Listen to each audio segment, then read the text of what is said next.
Happy hump day, guys. Let's make sure that you can actually access a table for any function that you are given. Your teacher may ask you to graph a function, and of course you need ordered pairs, and your table is going to house those ordered pairs.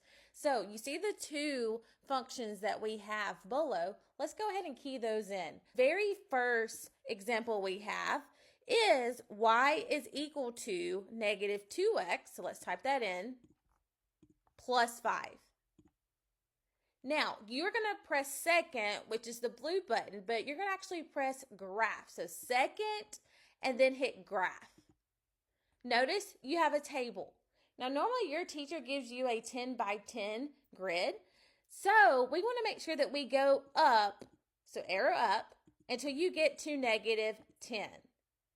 But notice the y value for negative 10 is 25. That's going to be large. Okay, that's going to be larger than 10. So we're not going to be able to graph that. But let's go ahead and arrow back down until we get to a point that we can actually graph. For instance, you can graph negative 2, 9. And you can graph all the other points below it until you get to, in this case, 7, negative 9. Now, if your teacher gave you a 15 by 15 grid, of course, I would go all the way up to negative 15 and then work my way down from there. So let's try a quadratic function. So you're going to go back to y equals. Let's go ahead and clear out this linear function. And then we have x squared minus 6x plus 8. Again, you're going to press second, and then you're going to hit graph.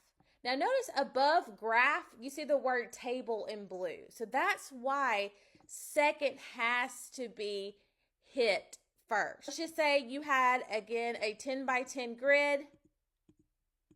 So I'm going to go up to negative 10, but look at that y value. It's massive. It's 168.